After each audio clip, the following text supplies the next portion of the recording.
So, greeting students. In the previous module, we discussed about two processes, filtration and centrifugation.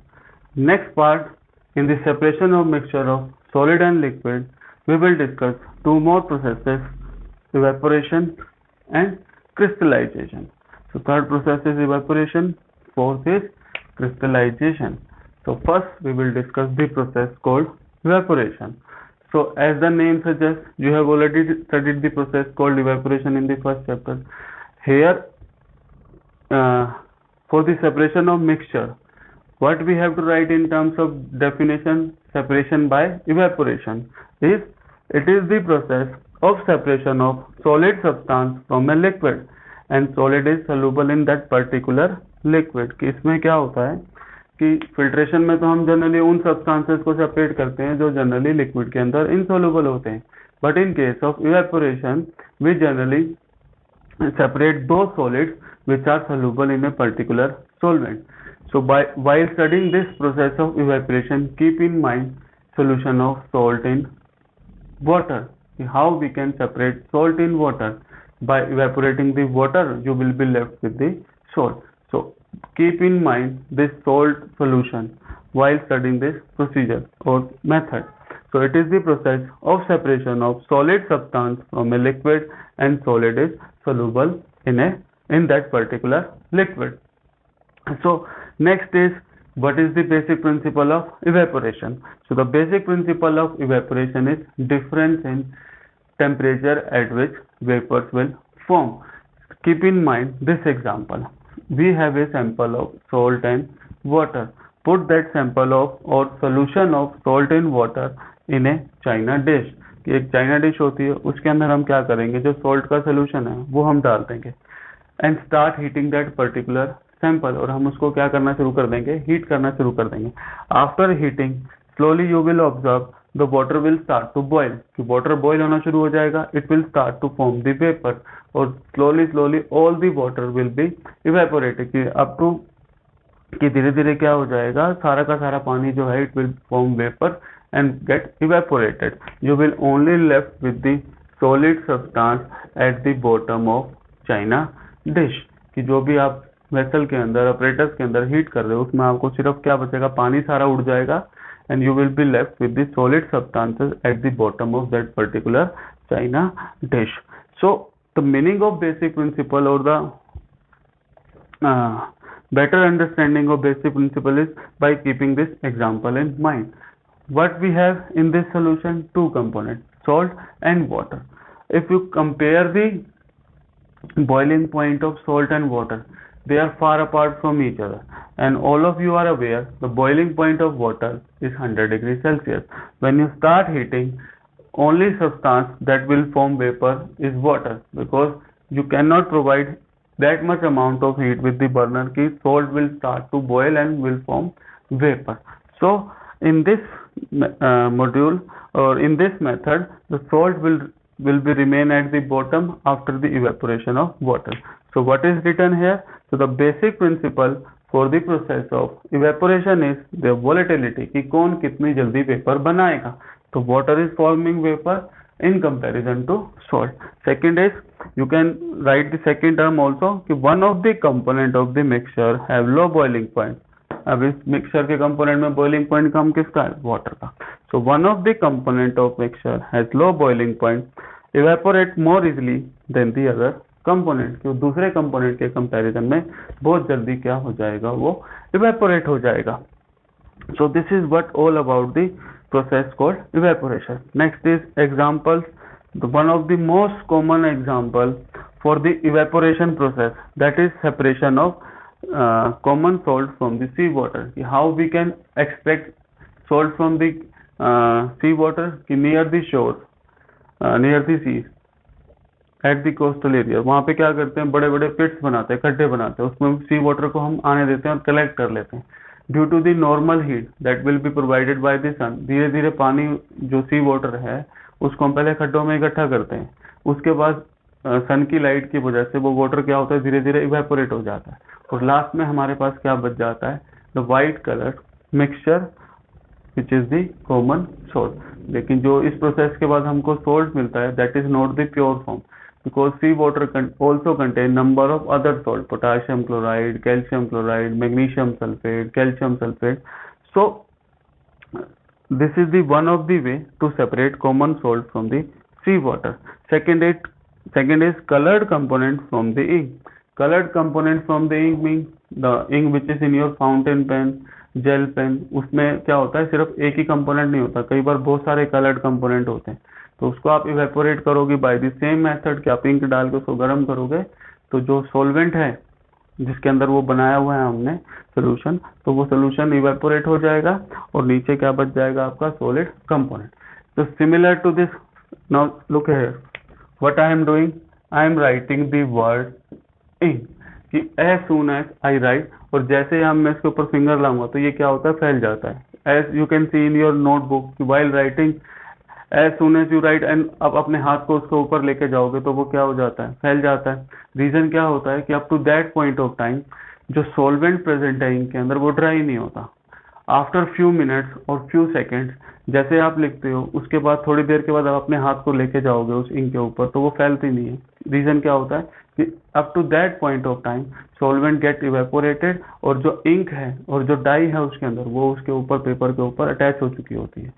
So this happen more in case of gel pen, because gel pen की जो ink है उसको dry होने में ज्यादा time लगता है in comparison to ball point pen. So everything depend on the boiling point कि कौन कितनी जल्दी वेपर बना रहा है. तो first example is common salt from the sea water, second is coloured component from the ink. Next, one of the disadvantage of evaporation method is कि the solvent which get evaporated कि by this process in this let's take the example of this salt and water. By this process we can obtain the salt but the water will be evaporated. कि मतलब इनमें से सिर्फ हम एक ही component को मिलता है हमको, दूसरा कंपोनेंट क्या होता है जनरली इवेपोरेट हो जाता है या खत्म हो जाता है, वो हमारे लिए बचता ही नहीं है. And second disadvantage is we cannot use this method for heat sensitive substances. Heat sensitive substance मतलब अगर ज़्यादा गर्म कर देंगे तो कई बार क्या होता है जो हमारा कंपोनेंट होता है मिक्सचर का वो खराब हो जाता है, तो वो हमको नहीं करना है. So for the heat sensitive substances we can not use the process called evaporation. So I think clear, evaporation process is clear to everyone how it is perform, what is the definition, what is the basic principle and what are the examples. Same, the question can be like how colored component can be separated from the ink by the process called evaporation. What are the disadvantages? It cannot be used for heat sensitive substances and liquid that get evaporated by the process cannot be recovered कि वो air में चला जाएगा तो उसको recover करना मुश्किल हो जाएगा. Second process is called crystallization. As the name suggests, formation of crystals. So first understand the process कि how this process can be performed. कि सबसे पहले हम क्या करते हैं, that process you can also perform at your home. Sodium chloride, नमक लेना है आपको और एक कोई भी कंटेनर के अंदर लेट अज्यूम आप 100 ml वाटर लेते हो और आपको क्या करना है, सोल्ट लेना है. 100 ml पानी था हमारे पास, सोल्ट लो 1 स्पून 2 स्पून 3 स्पून करते जाओ और तब तक करना है जब तक कि वो डिजोल्व होना बंद नहीं हो जाता. मीन्स अनलेस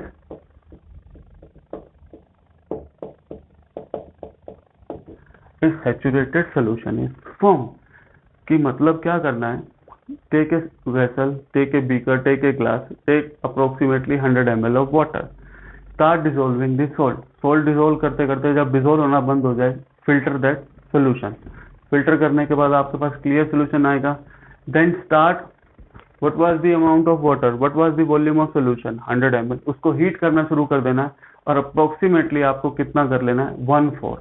मीन्स अगर आप 100 ml सोल्यूशन ले रहे हो तो उसका 1/4 कर लेना है, that is near about 25 ml. तो आप 30 ml तक करोगे तो भी काम चल जाएगा, but start heating approximately, heat that solution और बॉईल करना शुरू करो. वाटर इवेपोरेट होगा और वॉल्यूम क्या होता जाएगा, कम होता जाएगा. एंड वॉल्यूम कम होने के बाद क्या करना है, अप्रोक्सीमेटली अप टू दी 1/3 और 1/4 तक आपको लेके जाना है. After doing up heating up to this point, remove from the heating source, कि गर्म जहाँ पे कर रहे हो उससे हटाओ और एक बाउल टाइप लो, उसके अंदर उस मिक्सचर को आप, बेटर क्या होगा, कोई कलर्ड बाउल हो, उसके अंदर आप क्या करो, उस मिक्सचर जो आपने गर्म किया है उसको डाल दो और सेटल ठंडा होने के लिए एक साइड में रख दो. After some time you will find crystals will be formed at the bottom surface of that particular vessel और particular bowl. जो बाउल आपने लिया उसके नीचे वाले सरफेस पे आपको एक क्लियर ब्राइट कलर के क्लियर बिल्कुल ट्रांसपेरेंट क्रिस्टल नजर आएंगे. Those crystals are the pure form of sodium chloride. So this is the basic introduction of basic meaning of process called crystallization. So it is one of the ways of purification of substances. So here what we are doing, we are separating the substance from the impurities. So what is the meaning of, or what is the definition of crystallization? The process of cooling a hot concentrated solution of a substance to obtain crystals. कि हम क्या कर रहे हैं, एक hot concentrated solution बनाते हैं. अभी मैंने बताया नमक लेते हैं, पानी में डिसोल्व करते हैं और अच्छा सारा डिसोल्व करते हैं और उसको हम क्या करते हैं, हीट करते हैं. हीट करने से पानी इवेपोरेट हो जाएगा. The solution that is left will be called hot concentrated solution. और उसको हम क्या कर रहे हैं, ठंडा होने के लिए रख देते हैं और उसकी वजह से क्या हो जाए, ठंडा होने की वजह से उसमें से क्या बाहर आ जाते हैं, crystals. So the process of cooling A hot concentrated solution of a substance to obtain crystals. कि क्रिस्टल लाने हमने किसको ठंडा करके, hot concentrated solution को, जो भी मिक्सचर था हमारा. So basic principle is solubility. In one word, the difference in solubility. Difference in solubility का मतलब, अब जो हमारा मिक्सचर है उसके अंदर हमारा मेन इंग्रेडिएंट भी है और इम्प्योरिटी भी है. अब जो हमारा मेन इंग्रेडिएंट है और इम्प्योरिटी है, दोनों सोल्यूबल हैं किसके अंदर, सॉल्वेंट के अंदर. लेकिन जो एक्सटेंट ऑफ सोल्युबिलिटी है कि कौन कम है या कौन ज्यादा, वो डिफरेंट है. So that based upon difference in solubility of main ingredient और impurity in a particular solvent, तो जो दोनों में डिफरेंस है उसी वजह से हम क्रिस्टलाइजेशन से उसको अलग कर सकते हैं. How to write this term, difference in the solubility of solute and impurity. So pure compound and impurities are soluble in same solvent to the different extent. कि वो जो दोनों कंपोनेंट हैं वो सोलूबल तो होते हैं उसके अंदर, लेकिन अलग अलग एक्सटेंट तक, कोई ज्यादा सोलूबल है तो कोई कम सोलूबल है. Next is, I hope procedure is clear to everyone कि how you can perform the procedure. तो अलग अलग सैंपल्स के लिए हम जनरली सेम प्रोसीजर फॉलो करते हैं. तो first is sugar crystal from the sugar solution, कि जो हम शुगर बनाते हैं शुगर केन जूस से बनाते हैं. तो शुगर केन जूस को हम क्या करते हैं, ये सेम प्रोसीजर फॉलो करते हैं, प्रोसेस कॉल्ड क्रिस्टलाइजेशन. तो जो क्लियर सोल्यूशन बनता है शुगर का, फिर उसको हम ठंडा करने देते हैं, हॉट कंसंट्रेटेड सोल्यूशन को ठंडा करने पे क्रिस्टल्स आ जाते हैं. Those crystal we use at our home. तो sugar crystal from the sugar solution. Second is the more proper example is the blue color crystals of copper sulfate. Copper sulfate dot 5H2O. This is called copper sulfate, and the general name for this compound is called blue vitriol. VITRIOL. Blue vitriol. The color of copper sulfate crystal is blue.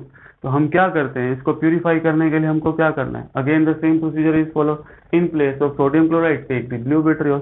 Blue vitriol लो, पानी में dissolve करो और उसको अच्छी तरह से dissolve करके कंसंट्रेटेड सोल्यूशन बना के उसको गर्म करना शुरू करो. कीप द वॉल्यूम ऑफ, और कब तक हीट करना है, the volume of solution become 1/4 और 1/3, and then start cooling that solution in a bowl or china dish. After cooling, you will get crystals of copper sulfate at the bottom surface of that particular china dish or bowl. So that's how you can purify the copper sulfate from the impurities. Next is, in this process of copper sulfate, you will get crystal clear blue color crystals. So third is salt from the sea water. So salt from the sea water is also can be separated by the same process called crystallization. Next is, what is the advantage of process crystallization over evaporation? So during the evaporation we discuss it have a disadvantage कि liquid जो है वो तो हमारा evaporate हो जाएगा. तो liquid तो इसमें भी हमारा evaporate होगा. तो you can also write the disadvantage of crystallization कि इसमें भी हमारा जो liquid था वो evaporate होगा, क्योंकि हम क्या कर रहे हैं, boil कर रहे हैं और वो कहाँ जाएगा, एयर में. तो disadvantage is same. but the advantage is in case of evaporation. What was the second disadvantage? कि heat sensitive substance के लिए नहीं use कर सकते, but in this process we can use this for heat sensitive substances. कि sugar get charred in the evaporation, कि अगर आप पानी को इवेपोरेट कर दोगे और सारा पानी इवेपोरेट हो जाएगा और लास्ट में शुगर बचेगी और इवेपोरेशन से कर रहे हो तो चीनी जो है आपकी वो जल जाएगी, which is specifically called sugar get charred. इसमें सारा का सारा सॉल्वेंट नहीं उड़ता है, तो इसलिए इस केस में जो हीट सेंसिटिव सब्सटेंसेस है जैसे शुगर है तो वो खराब नहीं होती, वो ब्लैक नहीं होती है। तो आप देख सकते हो कि घर पे अगर आप शुगर को हीट करना शुरू करोगे तो वो जल जाएगी, काली हो जाती है, ब्लैक हो जाती है, which is specifically called sugar is charred. So this crystallization can be preferred over evaporation because it can be used for heat sensitive substances. Second is soluble impurities retain in case of evaporation. evaporation में तो हम सारा ही उड़ा देते हैं, तो जो impurities इसमें soluble थी लिक्विड के अंदर वो तो सोल्ट के साथ ही रह जाएंगी, तो सोल्ट जो है वो हमारा 100% प्यूरिफाई नहीं होगा। हमने डिस्कस किया था यहाँ पे कि जब हम कॉमन सोल्ट निकालते हैं सी वाटर से तो all the water will be evaporated but the common salt that is left behind, तो पीछे नमक रह जाएगा, उसमें सिर्फ NaCl नहीं होगा, it still contain calcium chloride, magnesium chloride, calcium sulphate, तो number of impurities are present. So लेकिन इस प्रोसेस में जो चांसेस ऑफ इम्प्योरिटी है that are too less. So soluble impurities retain in case of evaporation but it does not retain in case of crystallisation, क्योंकि जब आप ठंडा करोगे कि जब आप इस प्रोसेस के अंदर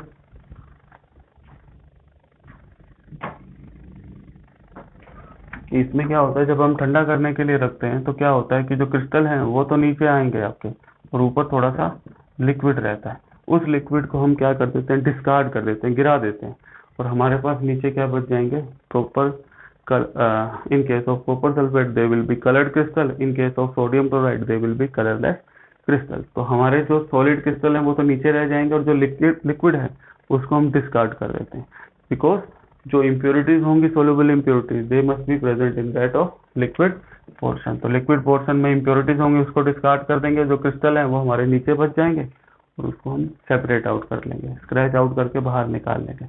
तो this is these are the two methods, evaporation and crystallization, for the separation of mixture of solid and liquid. So first is evaporation, second is crystallization. So I hope evaporation and crystallization clear to everyone. What are the advantages and disadvantages, and for which type of substances we can use the crystallization and evaporation. The basic principle and the most important thing is the examples. So these are the examples of evaporation and these are the examples of crystallization. So for the exam point of view, try to learn by the examples. So this is what all about the process called evaporation and crystallization. Thank you students.